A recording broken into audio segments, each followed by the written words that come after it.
Abra sua Bíblia na carta do apóstolo Paulo à igreja de Filipenses. Estamos, nesse tempo, estudando o livro da alegria, nessa série A Verdadeira Alegria. E vamos avançar um pouco mais e pedindo ao Espírito Santo que Ele revele ao nosso coração os mistérios e os segredos da Palavra de Deus. Que Jesus continue falando com você hoje. Que a Palavra de Deus fale ao seu coração. Que você saia daqui alimentado, forte e preparado para viver o Evangelho de Jesus. Amém? Filipenses 1, a partir do versículo 9. Esta é minha oração, diz o apóstolo orando pela igreja de Filipos. Que o amor de vocês aumente cada vez mais em conhecimento e em toda percepção, para discernir o que é melhor, a fim de serem puros e irrepreensíveis até o dia de Cristo, cheios do fruto da justiça, fruto que vem por meio de Jesus Cristo, para a glória e louvor de Deus.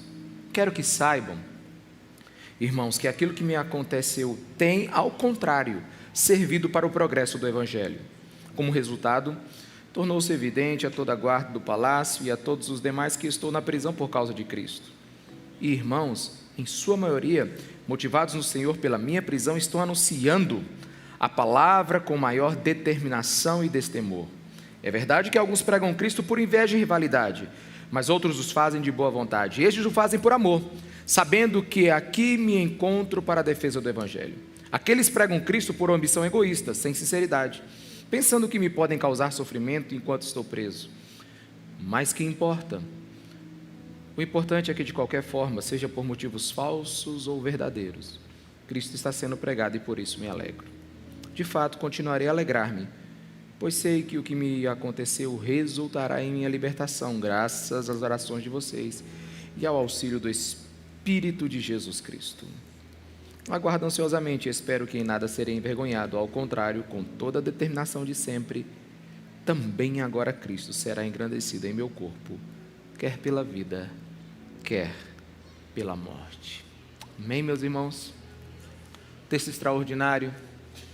E a grande pergunta que você precisa fazer nesses dias, durante essa série, é: o que a palavra de Deus quer falar comigo nesse tempo? O que um prisioneiro judeu do primeiro século pode ensinar à geração que está viva no século 21 sobre alegria?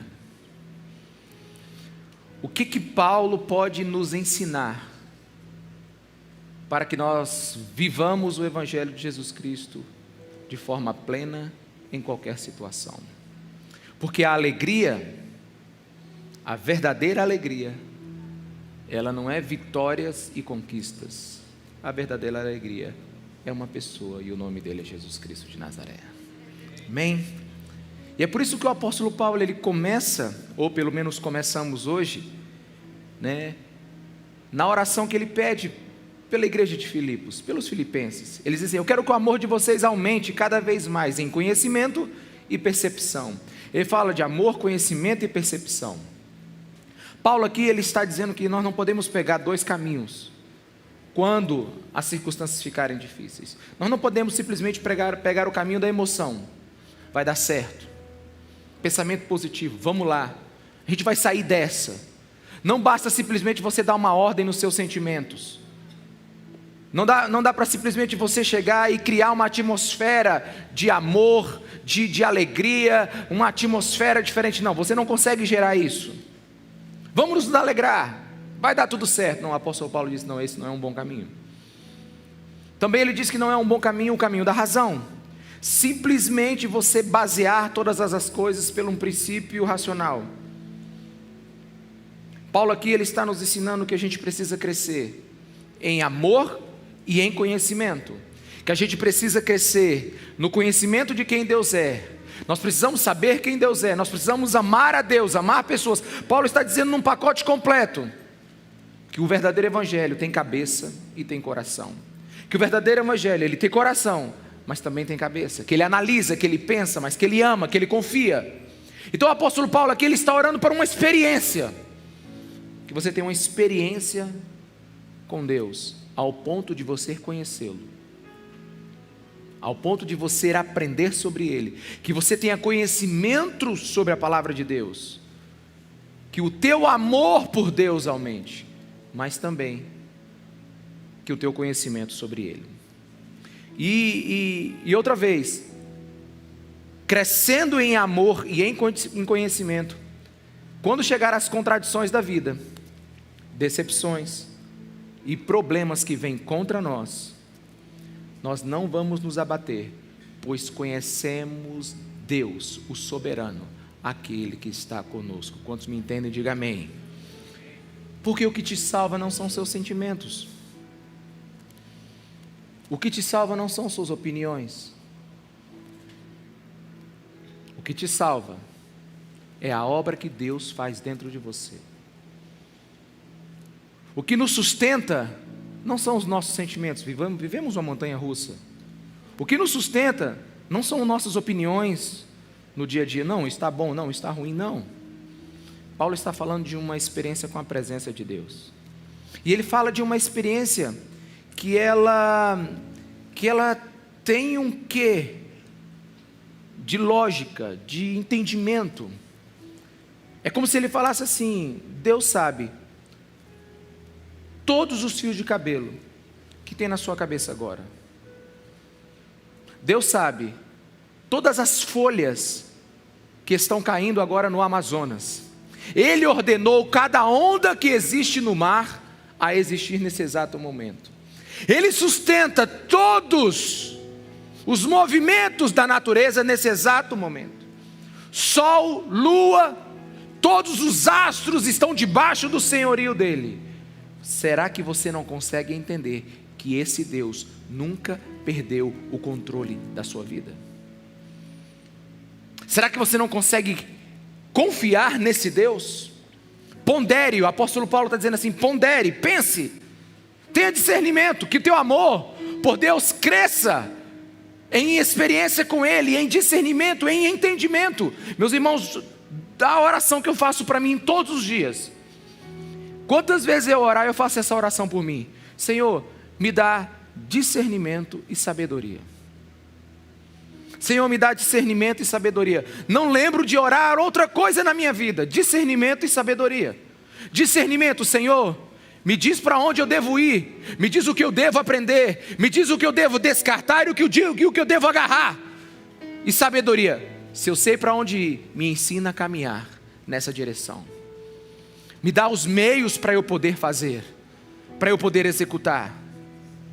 Porque quando você tem amor e conhecimento por Deus, essas verdades, elas colocam lenha na nossa adoração. Quantos me entendem? Amém, meus irmãos? Porque é uma distinção entre o que Paulo está orando para a igreja. Ele está pedindo que você conheça a Deus, que você ame a Deus, mas ele está pedindo para que você também compreenda os caminhos que Deus tem para você. Não basta armazenar conhecimento, você também tem que aprender a aplicá-lo para a sua vida, para quando as circunstâncias chegarem. Anos atrás eu conheci um homem, ele já estava bem idoso, respeito muito ele pela sua sabedoria, e ele inventou uma frase lá que eu nunca mais esqueci. Ele disse assim: Ricardo, você sabia que tem muito doutor burro? Na época eu era advogado e eu fiquei pensando: será que ele está querendo me dizer alguma coisa? Né? Mas ele começou a conversar comigo justamente sobre essas pessoas que têm muito conhecimento e não aplicam na sua vida. Essas pessoas que têm tanta acúmulo de informações, mas não aplicam na sua vida. Sabe aquele advogado que defende os rigores da lei, que salva seus clientes de tudo, mas ele mesmo vive fora da lei? Uma vez eu assisti uma audiência de um advogado que não tinha assinado a carteira da sua funcionária. Estranho, né? Doutor burro. Outra vez, e eu estava esperando um médico sair de uma cirurgia muito complicada, eu acho que era um transplante do coração, alguma coisa assim. Essa cirurgia durou horas e horas e horas. Eu lembro que o médico saiu apressadamente do prédio, para poder fumar não sei quantos cigarros seguidos lá fora. Ele tinha acabado de salvar um homem que, por causa daquele vício, estava naquelas condições, e ele mesmo agora estava cometendo o mesmo erro. Um doutor burro, segundo esse meu amigo. Mas eu não canso de ver pessoas que têm informações bíblicas, que conhecem versículos, que leem a palavra de Deus e não conseguem aplicar na sua vida quando as circunstâncias chegam. Paulo está dizendo: cresçam em conhecimento, mas cresçam também em discernimento e em como aplicar a palavra de Deus. Quantos me entendem, diga amém. E a gente tem que parar de aceitar qualquer ideia que vem do púlpito, da internet, de qualquer outro lugar. Você precisa conhecer Deus e ter discernimento. Você não pode comer qualquer coisa que estão dando por aí. Você não pode ficar se alimentando de qualquer palavra que tem por aí. Nunca a igreja se desviou tanto do evangelho na busca da alegria. Nunca a igreja se desviou tanto do evangelho na busca para as respostas pessoais. Não é por isso que o evangelho da prosperidade é tão aceito por aí? Aquele que te diz que Deus quer te abençoar e que você vai se dar bem em todas as coisas, que você vai realmente viver o melhor dessa terra. E que se você não está vivendo é porque tem alguma coisa errada contigo. E Deus vai te fazer experimentar as melhores coisas dessa terra. Basta você. Pois é, por isso que tem muita gente que está se desviando do evangelho, porque não está discernindo, como Paulo diz no versículo 10, o melhor caminho. E pastor, qual é o caminho para a verdadeira alegria? Qual é o caminho para a felicidade? Eu vou te dizer, vamos seguir esse prisioneiro algemado a alguns soldados, e você vai começar a descobrir que a verdadeira alegria, ela não é aquilo que estão falando por aí, porque a Bíblia nos ensina a viver, e viver com discernimento. Que o amor de vocês aumente, que o discernimento de vocês aumente, que o conhecimento de vocês aumente. Quando alguns descobrirem essa verdade, a sua vida vai mudar. A gente precisa começar a enxergar a vida como o apóstolo Paulo enxerga. E eu quero te mostrar aqui como esse homem está enxergando a vida dele agora. Como ele consegue extrair a alegria da adversidade. Para isso nós chegamos no versículo 12, que diz assim: quero que saibam, irmãos, que aquilo que me aconteceu tem ao contrário servido para o progresso do evangelho. Muito interessante. Primeiro ele ora pela igreja e agora ele vai apresentar um relatório. Para que você entenda, quando ele foi para Roma, o barco afundou. Então o povo já sabia que Paulo escapou de um naufrágio. Ele agora está preso. Ele está amarrado, algemado a alguns soldados. E aí o pessoal está achando que Paulo está vivendo os piores dias da sua vida. Então agora ele quer fazer um relatório e explicar para a igreja o que está acontecendo. E ele começa dizendo assim: quero que saibam, irmãos, que aquilo que me aconteceu tem, ao contrário, servido para o progresso do evangelho. Ele está dizendo assim: eu quero explicar para vocês, meus irmãos, igreja de Filipos, filipenses, para vocês não tropeçarem na interpretação dos acontecimentos. Muitos aí podem querer se desviar do caminho do Senhor por achar que Deus me abandonou. Mas deixa eu te dizer para vocês, eu quero que vocês entendam o sofrimento à luz da doutrina da soberania de Deus na minha vida. Paulo aqui está dando um relatório. Ele está dizendo: as coisas não são como vocês estão imaginando. Eu preciso relatar verdadeiramente o que está acontecendo. Eu preciso que vocês tenham a visão correta sobre o meu sofrimento.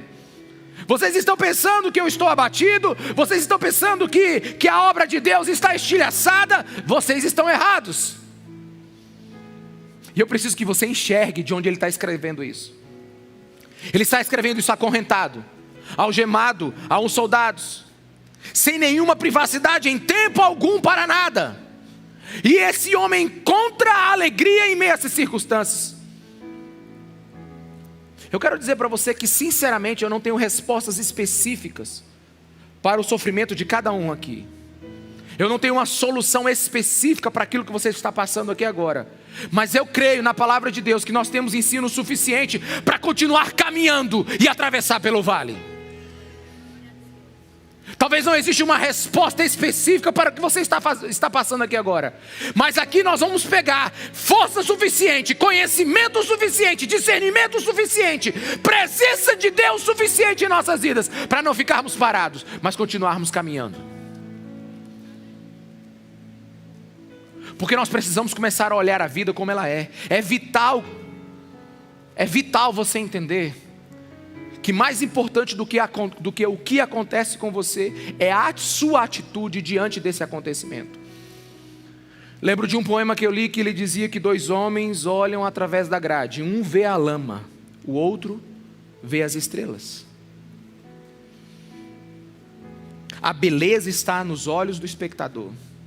Paulo está dizendo, irmãos, as correntes, os soldados, os insultos, as mentiras, as blasfêmias estão promovendo o evangelho, estão servindo para o seu progresso.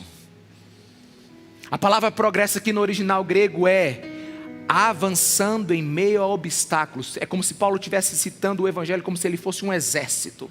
O exército, apesar dos inimigos, está passando pelas fronteiras, está passando pelas trincheiras, está passando pelos obstáculos, e ele está crescendo.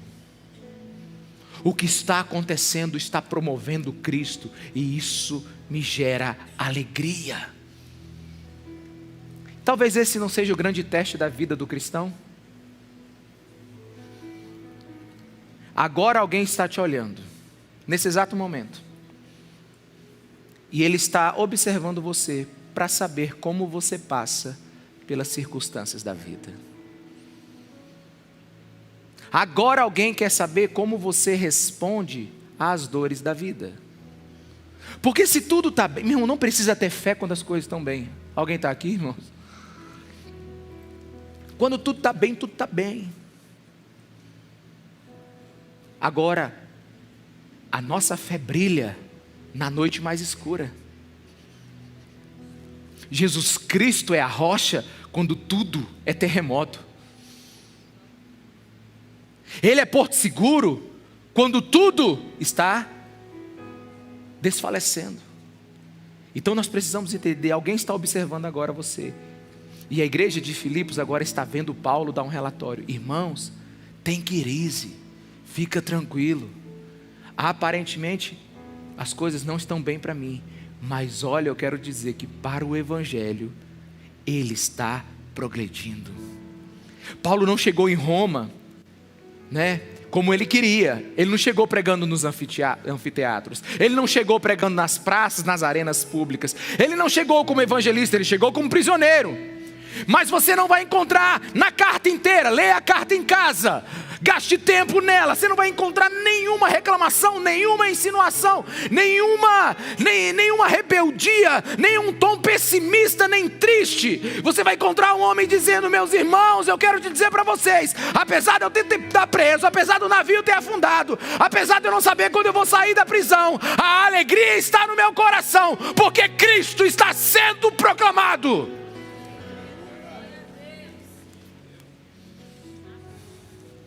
Não, é assim de verdade, assim, quando eu leio esse texto, assim, tipo assim, isso é evangelho, sabe? Isso aqui que é evangelho, isso aqui que é fé.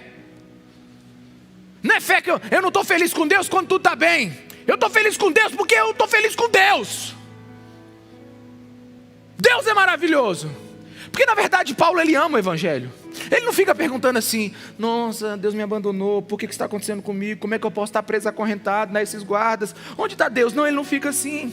O que ele está vendo? Ele está vendo, o evangelho nunca esteve num lugar tão alto. Eu nunca tive tanta oportunidade para pregar. Eu não posso reclamar porque estou preso. Observo que preso, o evangelho está sendo pregado. Observo que preso, o evangelho está mais livre do que nunca. Você consegue ver a vida desse homem?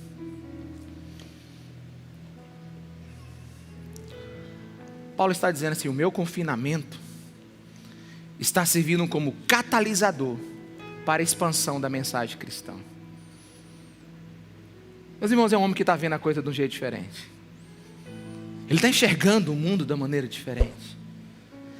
E Paulo, ele aceita o seu chamado na cadeia, porque Efésios 6:20, ele diz que ele é embaixador das algemas. Ele é embaixador das correntes.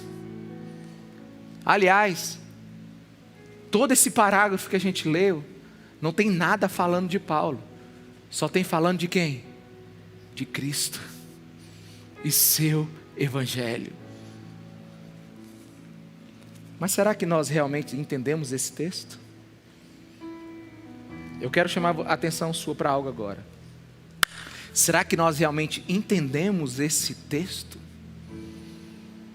Paulo está dizendo assim: desde que o Evangelho cresça, eu posso diminuir. Desde que o Evangelho esteja livre, eu posso ficar preso. Será que a gente consegue descobrir o valor ou redescobrir o valor que Paulo está dizendo ao Evangelho? Paulo está dizendo assim, preste atenção, meus irmãos. Porque o Evangelho é a maior manifestação do amor de Deus em toda a história humana, e ele está sendo pregado, eu estou feliz. O Evangelho é a única forma do homem ser salvo e experimentar e gozar da vida eterna. Eu estou feliz. O Evangelho é a melhor notícia que alguém pode ouvir em todo o planeta Terra, e eu estou feliz. Paulo está dizendo assim: eu existo para a proclamação do Evangelho, aquilo que me alcançou, eu estou feliz, porque não importa a situação que eu passe, eu estou testemunhando de Jesus Cristo, meu Senhor e meu Salvador. Olha o valor que esse homem dá à palavra de Deus. Olha o valor que esse homem dá ao Evangelho. Ele está dizendo: eu existo para isso. Meus irmãos, é para isso que a igreja existe. Nós existimos para isso. Tudo que nós fazemos, tudo que nós pensamos, tudo que nós vamos construir, comprar, tudo aquilo que a gente vai ter que adquirir, todos os nossos recursos, é para a proclamação do Evangelho de Jesus. Esse é o motivo da nossa existência. É o motivo da existência do cristão. O que você faz é para isso. Se você crê no Senhor Jesus Cristo e Ele te alcançou, esse é o motivo da nossa existência. O Evangelho é o poder de Deus. Mas será que nós sabemos disso? Como é que você age ao sair desse prédio? Quantas vezes você intencionalmente fala do Evangelho quando você sai de domingo a domingo? Ou você está vivendo como se a sua vida fosse só nessa terra? Você tem 168 horas numa semana. Quantas dessas 168 horas você as usa intencionalmente para declarar e expandir o Evangelho de Cristo? Quanto? Porque Paulo está dizendo assim: vocês estão pensando que as coisas estão ruins? Vocês estão pensando que as coisas estão difíceis? Ei, vocês não entenderam, gente. O Evangelho está pipocando aqui. O povo está ouvindo sobre Jesus. Vocês estão achando que eu estou infeliz? Pelo contrário. Se o Evangelho é tão importante para você, o que você faz com ele quando você sai daqui? Você vem para a igreja por causa de você, ou você vem para a igreja por causa de Jesus? Você está vindo aqui no domingo para poder resolver um problema seu, ou você está vindo aqui no domingo para aprender a resolver o problema desse mundo perdido? Alguém aqui? Paulo está dizendo assim: ei, vocês estão enganados sobre mim. O Evangelho nunca esteve tão livre. O Evangelho é importante para você, a palavra de Deus é importante para você, Jesus Cristo é importante para você. Então use ele para a glória de Deus. Nós somos uma igreja com mais de 2.000 pessoas. Por que nós não temos 10% de casas abertas para a propagação do Evangelho durante a semana? Por que nós não temos 10% de pessoas que queiram estar durante a semana discipulando, instruindo e pregando o Evangelho? Uma igreja nas casas. Nós precisamos olhar as coisas através da vida do Evangelho e não da nossa. Até porque, como você vai ver no final da mensagem, nós só temos 70, 80 anos nessa terra. E se o que nos é oferecido é só essa vida aqui, qualquer tristeza, desgraça ou sofrimento pode acabar com ela. Mas se você entender que existe algo mais, que existe algo além do que vemos e vivemos agora, a alegria pode romper no seu coração. O apóstolo Paulo, ele diz assim: vocês estão achando que eu estou triste, mas olha, versículo 13, como resultado de quê? Da minha prisão, das minhas algemas, tornou-se evidente que toda a guarda do palácio e todos os demais, que estou na prisão por causa de Cristo. Ou seja, todo mundo naquela prisão sabe que Paulo está preso lá por causa de Cristo. Eu não sei se você está entendendo, deixa eu te dar a visão agora, pega a visão aqui comigo. Porque que eu leio esse texto, eu já ligo a televisão. Liga logo o telão, presta atenção, Paulo está agora preso. Tem um soldado algemado dele. A distância entre ele e o soldado, diz os historiadores que é 45 centímetros, as algemas. Então o soldado está a meio metro de Paulo. E preste atenção, é trocada a guarda de 6 em 6 horas. Então, agora Paulo tem um soldado algemado do lado dele durante 6 horas. Ele está dizendo o seguinte: vocês estão achando que eu estou achando ruim? Eu tenho a congregação e ela muda 4 vezes no dia. Deus me deu uma congregação, eu prego 4 vezes no dia para a congregação diferente. De 6 em 6 horas minha congregação muda. Você imagina, uma hora o silêncio é quebrado, uma hora aqueles guardas perguntam alguma coisa, uma hora Paulo começa a ensinar. E sabe, depois de 6 horas aquele cara recebeu uma oração, ele ouviu alguma coisa do Velho Testamento, ele está recebendo a revelação do Novo, ele está ouvindo sobre Cristo, quem sabe em posição de uma mão e sendo curado de alguma coisa. Ele está sendo, sabe, a prisão de Paulo agora proporcionou ele pregar para a guarda pretoriana. Você sabe quem são? É a elite do palácio do imperador. Paulo está dizendo: gente, vocês não estão entendendo. Eu não conseguiria pregar para quem eu estou pregando se eu não estivesse preso. Vocês acham que eu estou triste? Alguém aqui, meus irmãos? Eu vou falar igual o irmão de manhã: pastor, eu não posso reclamar de mais nada. Eu achei que eu tinha problema, pastor. Eu achei que eu estava passando por problema. E aí tem mais, as pessoas estão sabendo que ele está na prisão por causa de Cristo. É como se o cara falasse assim: rapaz, você é um prisioneiro diferente, rapaz, você não reclama de nada. Ele disse: não, pai, eu não cometi crime algum. O que você está fazendo aqui? Eu estou aqui porque eu não sou solto. Eu não sou solto porque eu continuo falando de Jesus Cristo. Jesus Cristo quem é? Jesus Cristo, deixa eu te falar. Foi assim, eu estava indo para a cidade de Damasco, eu estava perseguindo uma certa seita que eu achava que era seita, e de repente uma luz falou comigo, e aí ele começa a contar o testemunho dele. 6 horas. Tu não está entendendo, irmão? Deixa eu falar para você aqui. Não é Paulo que está preso aos soldados, é o soldado que está preso nele.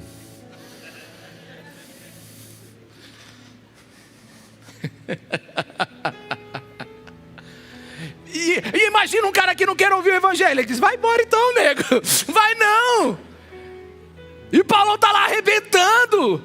E o cara depois de 6 horas sai com 2 orações, pregação da palavra. E diz ainda que Paulo gostava de cantar na prisão. Porque foi lá na igreja de Filipenses, ele cantou na prisão. Paulo e Silas na prisão cantaram, teve terremoto, aquele negócio todo. Pastor, o que você quer dizer? Eu quero dizer que se você aprender a ver as coisas com a luz da soberania divina, o seu dia mais escuro poderá ter feixes de luz como você nunca teve na sua vida. Nos momentos mais difíceis você vai poder testemunhar da glória de Cristo como você nunca testemunhou. Aliás, essa é a tônica do Evangelho. Se você ler, por exemplo, Gênesis capítulo 50. Eu gosto do 50, porque é só lá no final que a gente entende a vida de José. José chegou para os seus irmãos e disse assim: vocês intentaram mal contra mim, mas Deus transformou isso em algo bom. Meus irmãos, a alquimia do céu é o seguinte: Deus com você, misturado aos seus problemas, é glória para Jesus Cristo de Nazaré. A alquimia dos céus é Deus, você e seus problemas. É igual glória para Jesus Cristo e alegria para você. Eu amo esse evangelho da vida real. Sabe por quê? Na medida que eu estudo o evangelho segundo, hoje, a carta de Filipos, é como se Deus fosse colocando uma carcaça em mim. Sabe? Me preparando para a vida real. Porque isso aqui, irmão, isso aqui não é evangelho água com açúcar, não. Isso aqui não é receba. Aqui tá, olha, amanhã Deus vai fazer. Não, isso aqui é, a coisa vai ficar preta, mas você permanece de pé. Isso aqui é, não sei se a sua vida vai melhorar, mas vai melhorar você e Deus, o seu relacionamento com Deus. Vai brotar alegria do meio do poço. Mais profundo você estiver, lá vai ter alegria. Pastor, e se minha vida melhorar? Aí, meu irmão, se a tristeza salta de alegria diante de Deus, tu imagina a alegria na alegria. Aliás, eu não sou pessimista, irmão. Eu sou um cara realista. E eu sou bíblico. Agora, né? De repente, tudo começa a ficar bom na sua vida. Aleluia, amém? Amém? Mas alguém está passando a necessidade. Do seu lado você vai saber que alguém está sofrendo. Então, a exceção é não sofrer. Ninguém quer dizer amém. Não, eu quero uma palavra de vitória. A vitória é que Cristo com você no vale é maravilhoso. Esse é o evangelho de Jesus. Pastor, e se tiver tudo dando bem? Se tiver tudo bem, alegre, irmão, porque não sei quanto tempo vai durar. Olha para a pessoa que está do seu lado, está tudo bem? Pergunta para ele, está tudo bem? Se tiver, se alegra, porque alguma coisa vai acontecer. Pastor, o que é isso? Meu irmão, você está nesse mundo. A gente não nasceu para viver surfando no Havaí. A gente nasceu para vencer no deserto. Esse evangelhozinho, sabe, que suque, que só presta quando as coisas estão bem. Meu irmão, vamos parar com isso. Vamos pegar uma feijoada do evangelho e vamos viver a vida. Você não está vindo para a igreja, você não está sendo igreja, você não está orando para Deus, para você ser uma pessoa que no primeiro vento caia. Vamos lá. A gente tem que estar preparado para o que vier. Porque aquele que está em nós é maior do que aquele que está no mundo. Aí você fala assim, pastor, por que você está dizendo isso? Irmão, você não está entendendo. Paulo, ele usa umas expressões militares. Ele está dizendo assim, o evangelho está progredindo. Isso é uma expressão militar, aquele soldado entende o que ele está falando. Sabe, é de soldado para soldado, está entendendo? Sabe, aqueles soldados amarrados no Paulo, eles diziam assim, esse homem aqui é casca grossa. Você está preso por quê? Eu estou preso aqui, não é porque eu sou um rebelde contra o seu imperador. Não, eu estou preso aqui porque eu não neguei o meu imperador. Alguém aqui? Sabe, ele está dizendo assim, aqueles soldados, eles não viram um homem acabado na prisão. Eles viram um general, eles viram um guerreiro. Eles dizem assim, eu estou aqui porque não nego o meu comandante. Assim como você é soldado do imperador, eu sou soldado de Cristo Jesus. E eu estou aqui por causa dele. E só saio se eu for permitido falar dele. Irmão, você não está entendendo, irmão. Não é Paulo que está preso naquela prisão. É aquela prisão que está presa agora a um homem que proclama o evangelho. A vida de Paulo atiçou a curiosidade daqueles homens. Paulo está sofrendo por causa da fidelidade que ele tem a Jesus, né? Então, você pode ver Paulo vendo tudo de uma forma diferente. Você pode ver que ele está agindo segundo o entendimento da soberania de Deus.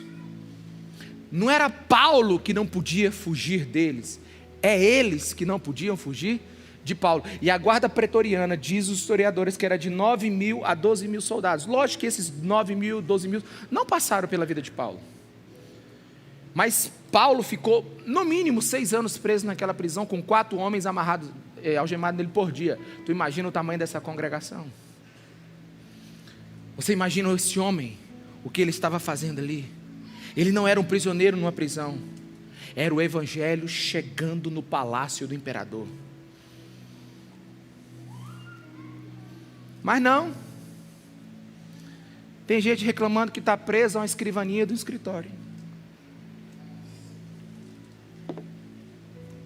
Estou preso à minha sala de aula, não posso fazer nada para Jesus. Estou preso na minha profissão, Eu vou olhando para vocês aqui, eu vou dizendo, tá? Porque eu vou pegar as profissões de vocês aqui. Tenho audiência demais, pastor, não consigo fazer a obra de Deus.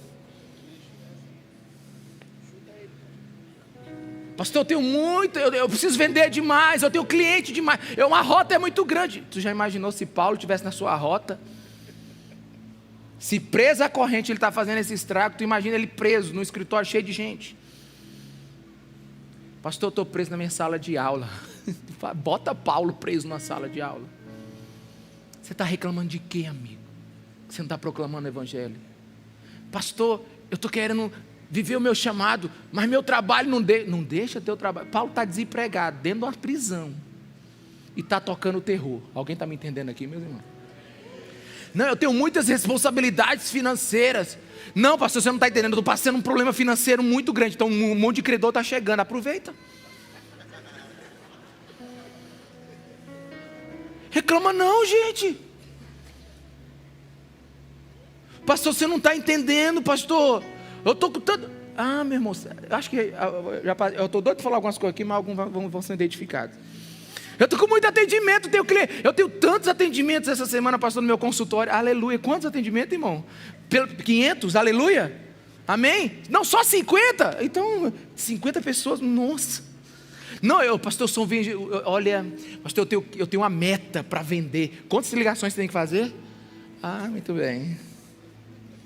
Paulo está pregando com algemas e não está reclamando. Não estou vivendo meu chamado. Vamos para lá, vamos para outro versículo. Já estou ficando agoniado aqui. Mas não foi só a guarda. Não foi só a guarda. Foi todo mundo que estava naquela prisão. Mas não foi só quem estava na prisão.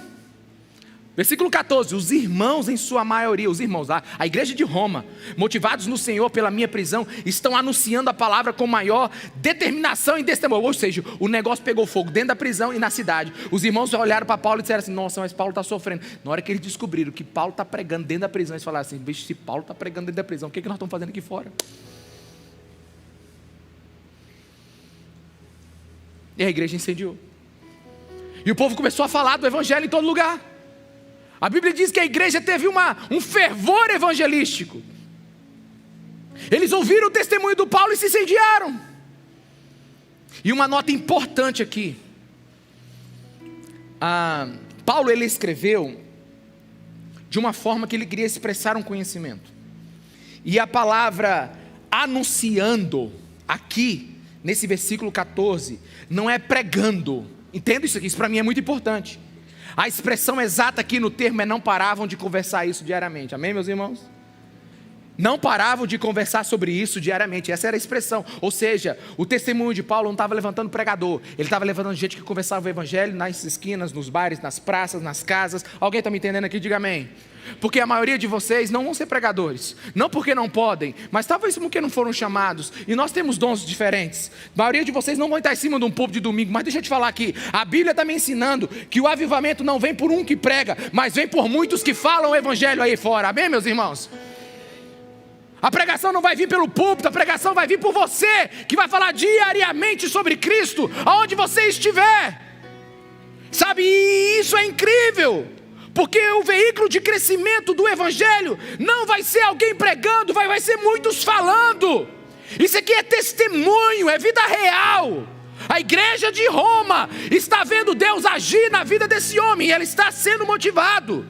Paulo não só incendiou os soldados, não só a prisão, mas ele incendiou toda a igreja de Roma. Quanto mais a prensa do sofrimento exprimia Paulo, mais ele exalava o perfume de Cristo. Aleluia. As notícias de dentro da prisão mudaram as pessoas lá fora. É por isso que a sua teologia importa. A forma como você enxerga Deus importa. Porque Paulo está dizendo, vocês estão pensando que isso é ruim, mas não é. É ruim se o evangelho tivesse parado, mas agora eu tenho a oportunidade de testemunhar. A maneira que reagimos ao sofrimento revela muito da nossa fé. E não é só isso. Se você ler do versículo 15 ao 17, tem gente pregando por interesse, tem gente pregando por amor, o apóstolo Paulo fala. E ele diz assim: até nisso eles estão enganados. Os que estão pregando por interesse, os que estão pregando, a palavra é rivalidade, inveja, eles estão querendo tomar o meu lugar, eles estão querendo me desmotivar, eles estão querendo aproveitar a oportunidade, estão falando mal de mim, eles estão querendo estar na minha função, eles querem tirar as minhas ovelhas. Paulo está dizendo o seguinte assim, ó: eles estão agindo comigo por causa da forma como eles veem a vida.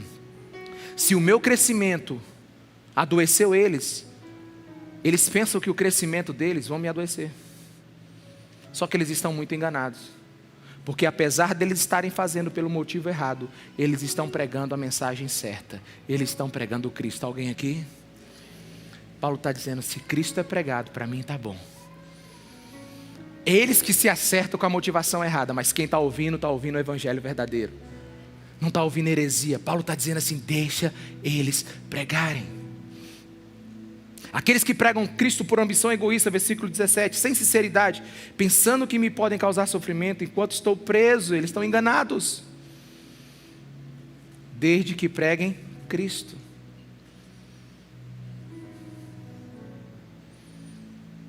Só que Paulo, ele é enfático. Versículo 18. Mas que importa? O que importa? O importante é que de qualquer forma, seja por motivos falsos ou verdadeiros, Cristo está sendo pregado. E por isso, alguém me ajuda aí? E por isso, me alegro. De fato, continuarei a alegrar. Aleluia. Como é que uma alma pode estar tão exuberante dentro de uma prisão? Como é que alguém pode estar com tanta estabilidade emocional dentro de uma prisão? Ei, você agora que está perguntando assim: que homem é Paulo? Não é que homem é Paulo, é que Deus Paulo serve. Você agora que tem um problema emocional, você agora que não consegue controlar suas emoções, você que está triste, você que é daqueles que parece um pêndulo, de manhã está de um jeito, de tarde está de noite. Você é daqueles que vive um descontrole. Deixa eu te falar uma coisa aqui. Você que tem uma tristeza profunda, olha para mim aqui agora. Clame a Cristo. Ele estabilizará a sua vida. Ore a Cristo. Peça a Cristo. Fale: Senhor, eu não consigo andar nessa onda, é alta demais. Peça para Ele agora, porque aqui nós temos um homem que ele olha para a vida e acredita na soberania divina. Ele está dizendo: não importa a minha reputação, desde que Cristo seja exaltado. Paulo mostra que das piores situações podem jorrar as alegrias mais persistentes. As alegrias mais persistentes. Paulo está nos ensinando que é possível estar sendo atacado, é possível estar sendo diminuído, é possível estar sendo injustiçado, é possível estar sofrendo e viver ainda a alegria do Senhor. Ele está dizendo assim: igreja, não se perca na superfície dos fatos. À luz da boa teologia, da verdade bíblica, do governo de Deus, não reaja ao sofrimento sem compreender que isso pode ser um instrumento para a glória de Deus.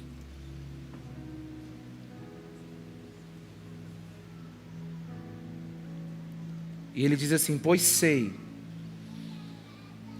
versículo 19, que o que me aconteceu resultará em minha libertação. Ele não sabe se vai ser liberto, mas ele sabe que no fogo do sofrimento a gente é liberto de muita coisa. Assim como o fogo refina o ouro, o sofrimento purifica o cristão. Muitos dos nossos egoísmos são sarados no sofrimento. Muito do nosso orgulho no sofrimento, ele é achatado. A prensa do sofrimento é um dos melhores e mais eficazes instrumentos de humilhação do ser humano.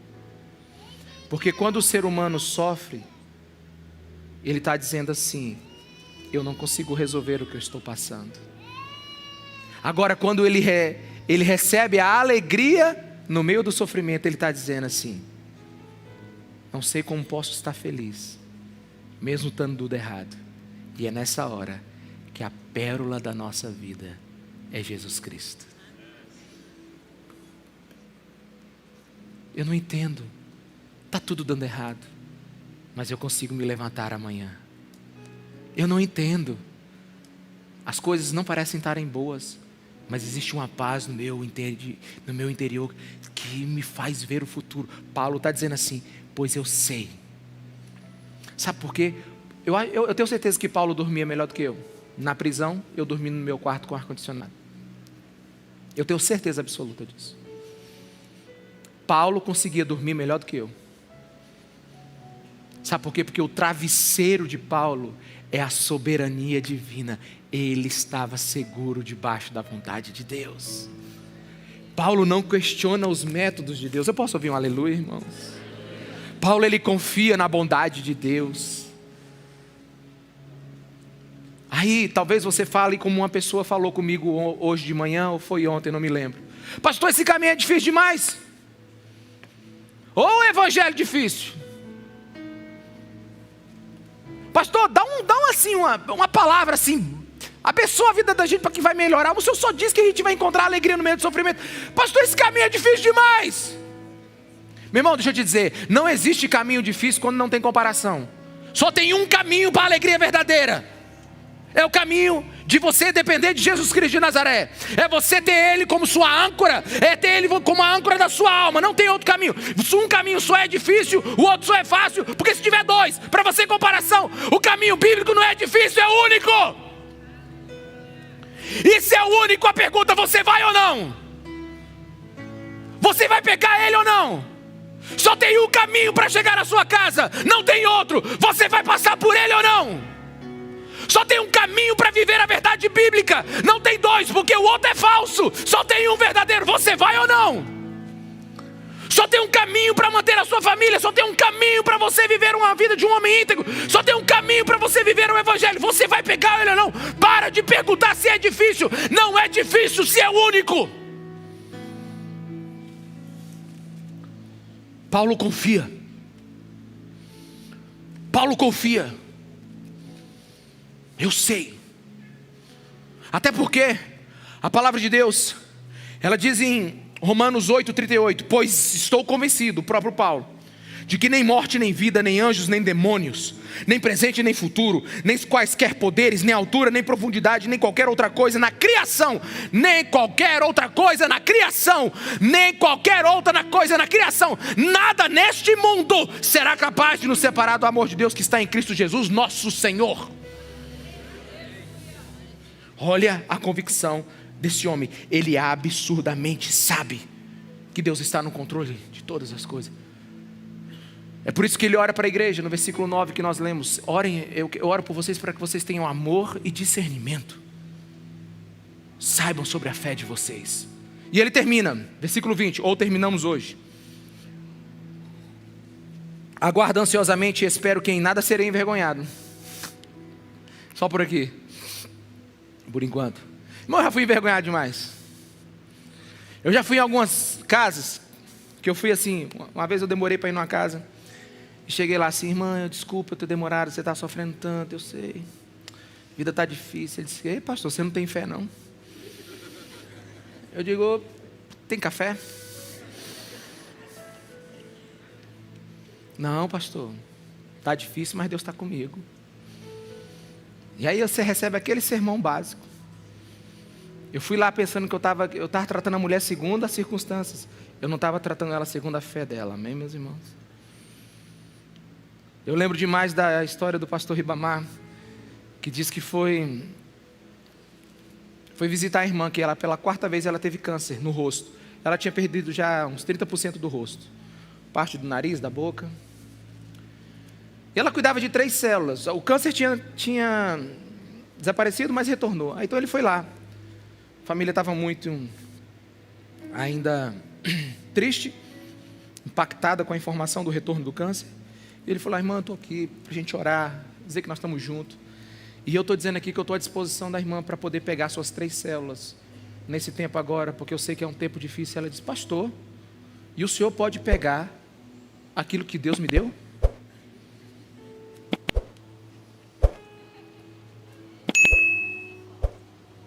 Ele olhou assim: tem bolo?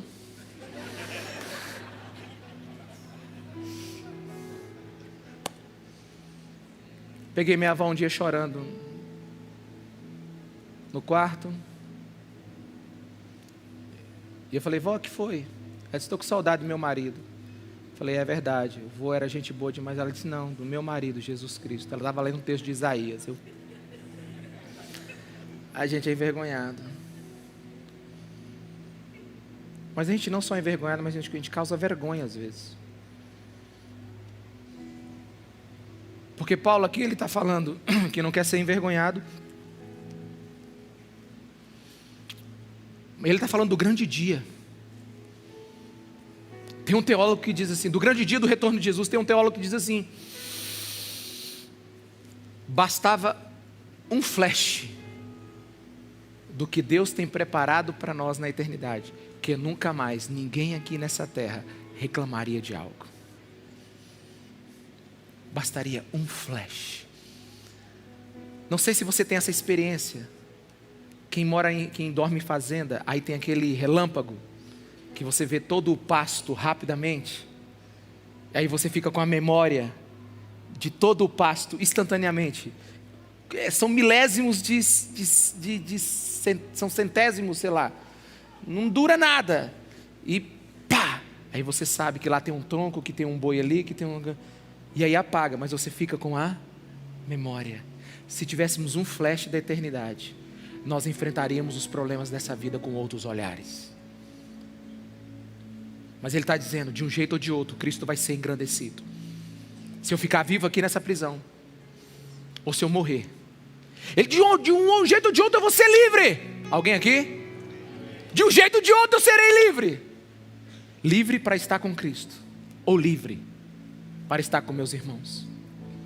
E ele diz aqui no texto, na Nova Almeida atualizada, ele diz assim: uma ardente expectativa e esperança. Essa palavra no original grego é como se Paulo ele tivesse, sabe, subindo em algo e esticando o pescoço e vendo lá na frente. Ele está dizendo assim: eu não aceito olhar simplesmente para essa prisão, eu não aceito olhar simplesmente para essa circunstância, eu não aceito olhar simplesmente para o que eu estou passando agora. Eu estico o meu pescoço e tenho uma ardente expectativa naquilo que Jesus Cristo me prometeu. Ah, meus irmãos, fica de pé no seu lugar. Não tem como ser o mesmo. Não tem como ser o mesmo. Não tem como ser o mesmo. Não tem como não viver esse evangelho. Não tem como não experimentar esse evangelho. Paulo, em vez de se queixar das suas algemas, ele consagrou as suas algemas. Eu posso ouvir um amém, meus irmãos? E eu quero ler o último texto aqui. Último texto. E eu quero te dizer que eu estou lendo essa carta com muito cuidado e imaginando cada situação dela. E, sinceramente, eu fui para o final dela e imaginei algo assim. Paulo terminando a carta dele, Filipenses 4:22. Liga para mim aí o seu imaginômetro, por favor. Filipenses 4:22. Ele diz assim: todos os santos enviam saudações, especialmente os que estão no palácio de César. Você tem que terminar uma carta, não tem? Eu imagino ele terminando a carta. Deixa eu ver aqui. Todo mundo manda um abraço. Aí eu acho que ele olha para o teto da prisão, dá aquele sorriso.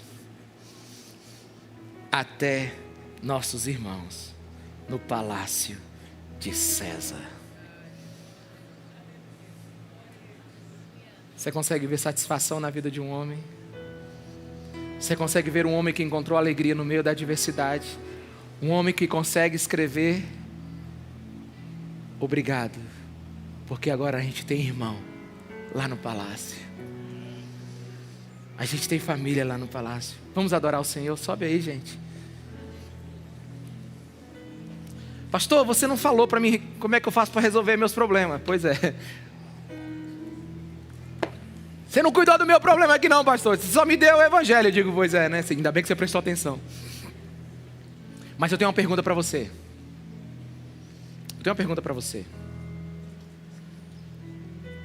Essa foi a última coisa que eu anotei nessa mensagem ontem à noite.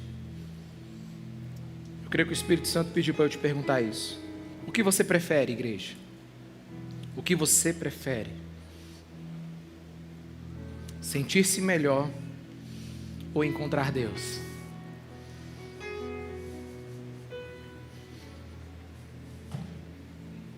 Alguém está bem ali? Caiu? O que você prefere? Sentir-se melhor agora, por alguns minutos, ou encontrar Deus e viver a verdadeira alegria? Nessa jornada, na carta da alegria, eu só tenho uma coisa para você: Deus. Deus. Porque se Ele não for verdadeiro, vão ficar empacados 70, 80 anos aqui nessa vida. E se alguma coisa atrapalhar ela não valeu a pena. Mas se Ele é verdadeiro, e o é, não importa o que acontecer, quando as circunstâncias vierem, a gente estica o nosso pescoço e diz: nós temos uma ardente expectativa que não é só isso que a gente vai viver. C.S. Lewis, ele disse certa vez: Deus sussurra em nossas alegrias, fala em nossa consciência, mas grita em nosso sentimento. Sofrer é inevitável. Agora, sofrer sem Jesus é uma escolha. Sofrer é inevitável, mas sofrer sem Jesus é uma escolha. Em 1987, quem falar que eu sou velho aqui, eu vou brigar. Lançaram um filme chamado A Princesa Prometida. Acho que nem tem mais aí. E um dos pontos altos do diálogo desse filme é que ela diz assim: viver é sofrer, Vossa Alteza. Quem disser ao contrário está tentando te vender algo. Não caia nessa conversa de vendedor de um evangelho barato, de um evangelho água com açúcar. O que nós estamos te apresentando é um evangelho que o mar pode estar turbulento do lado de fora, mas o marinheiro está em paz dentro do barco.